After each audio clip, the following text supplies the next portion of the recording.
Do you have an open mind? Can you suspend judgment for a moment? Most people can't.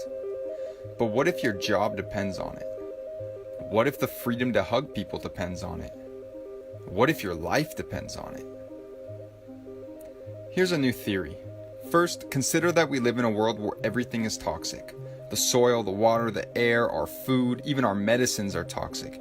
Even stress can be toxic. Now imagine that all these toxins are poisonous to us on a cellular level. Imagine that our cells have a defense and respond to the situation. Poisoned genetic material, either RNA or DNA, is packaged up and sent out of the cell in tiny balls of protein. Let's call these balls of genetic material exosomes. Let's imagine that exosomes can act as messages to alert other cells of a particular poison, and so all throughout the body, more and more cells package up the poisoned material and release it. Also, at certain times of the year due to temperature cycles, humans tend to purge a high number of these poisoned genetic materials out of the body, resulting in symptoms of illness. These exosomes neither cause illness nor are they infectious, though they do appear to spread throughout the body. Now, that's exosome theory. Let's move on to the established theory of viruses. Viruses are generally regarded as not alive. They have no cellular structure and do not reproduce on their own, though we do have trillions of them inside our bodies. They are tiny bits of genetic material, either RNA or DNA, packaged in tiny protein balls that appear to exit and enter cells. Sound familiar? We believe that some of these entities are infectious and pathogenic, transmitting amongst humans and reproducing inside our bodies, causing illness and death. So let's look at the situation for this coronavirus and compare what is happening to these two theories. Let's first consider the origin story of the coronavirus. A group of people had a respiratory illness unresolved by antibiotics, so medical officials began looking, of course, for a virus. What they eventually found under the electron microscope were small protein balls being excreted by the cell.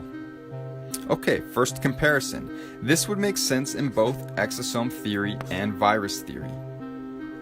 Then they searched for and found an RNA fragment that they had not seen before in some of these patients. This would make sense in both exosome theory and virus theory. Now, they did not prove that they could infect somebody or an animal with a purified form of this so-called virus. They simply assumed that this RNA fragment was the cause of the illness they saw in some patients, and they assumed it was contagious. So do you know how the tests work? It's not a binary test, like a pregnancy test. It's called a PCR test, and it involves amplifying genetic material by doubling it in dozens of cycles until you have billions or trillions of the original molecules, and then using those results to determine if you have enough of the identified RNA fragment to be considered positive. Here's the thing. At a certain point of amplification, every single person would test positive. They use an arbitrary cutoff point where they stop doubling the material. That cutoff point is different amongst different tests for COVID-19. In fact, there were 10 different cutoff points amongst the 33 tests approved by the FDA. Seems a little strange, right? You might find it interesting that the Nobel Prize winning inventor of the test did not believe it should be used to diagnose infectious illness. And perhaps you've heard about some of the problems with the test, such as the high rate of false positives.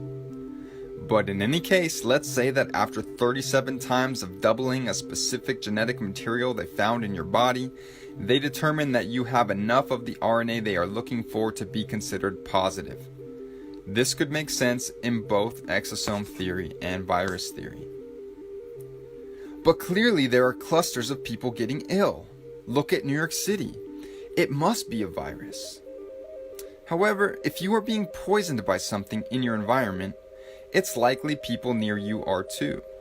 And if we commonly purge these poisons during specific times of the year, many people may have symptoms of illness all at once.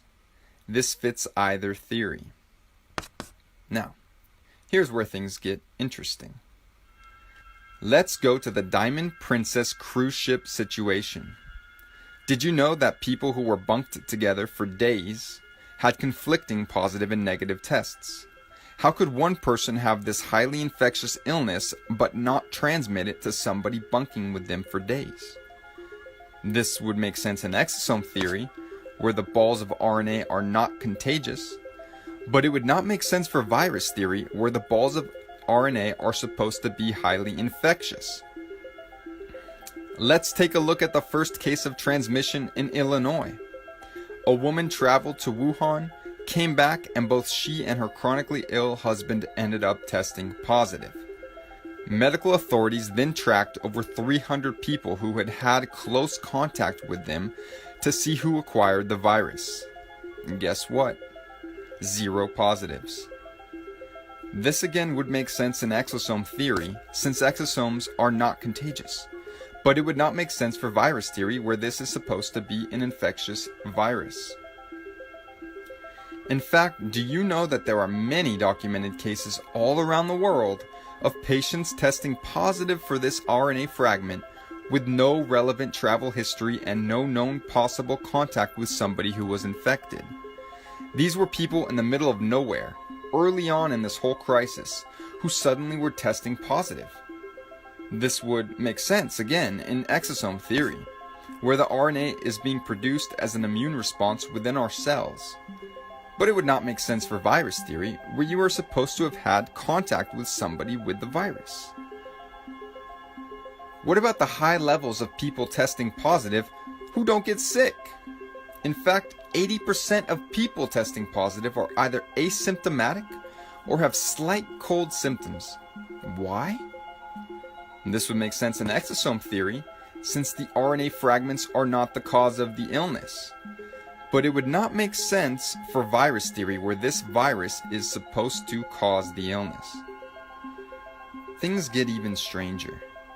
Did you know that some people go from testing positive to testing negative to testing positive again in a matter of days? And that would make sense for exosome theory, where perhaps the cells are simply releasing more or less of these exosomes depending on certain conditions. But it doesn't make sense in virus theory, where you are supposedly infected until you have rid yourself of the virus. So which of these theories seems more likely to you? What if you heard that there are virologists who believe that viruses are actually exosomes? What if I told you that doctors and other scientific experts also believe this?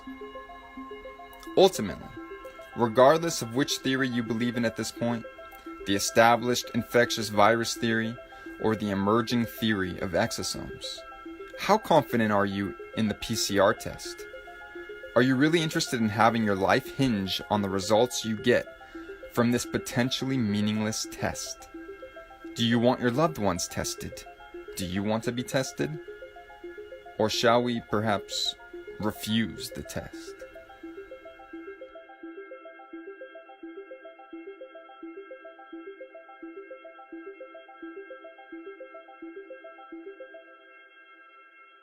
I've got a number of questions about people refuse. What do we do if someone refuses to be tested? Well, they can't now. If someone refuses in our facilities to be tested, they have to keep staying. So they won't be able to leave after 14 days. They have to stay on for another 14 days. So it's a pretty good incentive. You either get your tests done and make sure you're cleared, or we will keep you in a facility longer. Get your tests done and make sure you're cleared, or we will keep you in a facility longer. So I think most people will look at that and say, I'll take the test.